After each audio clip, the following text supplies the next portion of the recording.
আসসালামু আলাইকুম ওয়ারাহমাতুল্লাহ। বাংলাদেশের সমাজে নানা রকমের অসঙ্গতি আছে। সেটা আগেও ছিল, সামনেও থাকবে। যার যেটা পাওয়া উচিত না, যেটা অনৈতিক কাজ, সেখানে এখানে খুব বেশি রকমের সেটা হয়। আমরা আজকে যেটা নিয়ে কথা বলবো সেটা হচ্ছে রাউফুল আলম বলে একজন আছেন, আমেরিকাতে থাকেন, কেমিস্ট্রি ব্যাকগ্রাউন্ডের খুব ভালো একজন রিসার্চার। তো তার একটা পোস্ট নিয়ে কথাটা বলছি। তিনি বলছেন কি, তিনি বলছেন তামিম আমার একজন প্রিয় খেলোয়াড়, দোয়া করি তিনি খুব দ্রুত সুস্থ হয়ে উঠুক। তামিম ভালো খেলোয়াড়, এই জন্য রাষ্ট্রীয়ভাবে আলাদা সুযোগ সুবিধা পাবেন, বিষয়টা হয়তো বাংলাদেশের স্বাভাবিক। কিন্তু তামিমের জায়গায় একজন শিক্ষক হলে এর অর্ধেক সুযোগ সুবিধাও পাবেন না। অন্য অনেক পেশার ক্ষেত্রেও তাই। কথাটা সত্য। আপনি যখনই একটু পাবলিক ফিগার হয়ে যান, যখনই আপনি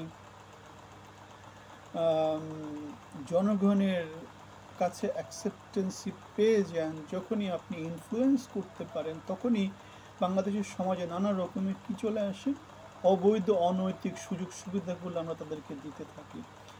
আমরা সভ্য হতে পারিনি, আমরা অসভ্য হিসেবে টিকে আছি। যেখানে জুলাই আন্দোলন বা যে কোনো সময়ে, জুলাই আন্দোলন কেন, যে কোনো সময় সভ্যতার একটা বড় নিয়ামক হচ্ছে আপনার যোগ্যতাটা কি, আপনি কি অর্জন করেছেন, আপনি সমাজকে কি দিতে পারছেন। আমাদের যারা ক্রিকেটার আছে, আমাদের ব্যারিস্টার ফুয়াদ একটা কথা বলেছিল, হ্যাঁ সেটা আমরাও মনে করি।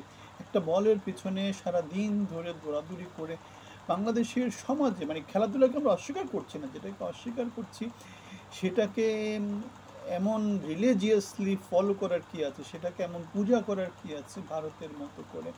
পৃথিবীর অনেক দেশে এই খেলাগুলোকে কেউ পাত্তা দেয় না।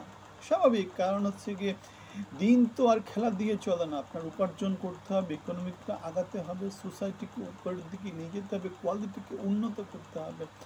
এই কাজগুলো হচ্ছে বেসিক হিউম্যান নেসেসিটি। যেখানে এই ক্রিকেট খেলাকে নিয়ে, মানে আমাদের ক্রিকেটারদের মধ্যে মানে দু একজন বলেছিল, যে মাস্টারফি একটা কথা বলেছিল, মুক্তিযোদ্ধারা মুক্তিযোদ্ধা আর ক্রিকেটাররা ক্রিকেটার, আমরা দুটাকে এক জায়গায় মারতে চাই না।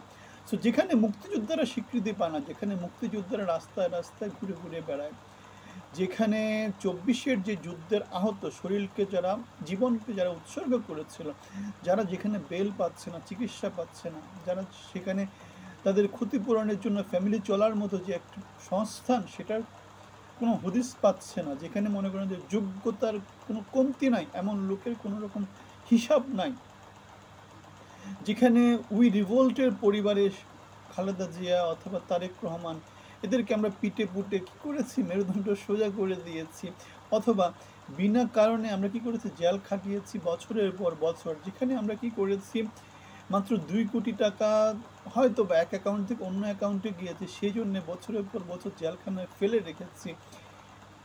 সো সেখানে তামিম ইকবাল অথবা আমাদের সাকিব আল হাসান অথবা কে কে আছে না, মানে তারা বাংলাদেশের যেহেতু সম্পদের কি সম্পদ যেহেতু সীমিত, সেখানে এই সম্পদগুলা খুব কেয়ারফুলি মনে হয় বাংলাদেশের যারা সম্পদ তাদের জন্য ইউজ করা উচিত, তাদের যারা বাংলাদেশের সমাজে কন্ট্রিবিউট করতে পারে তাদের জন্য ইউজ করা উচিত।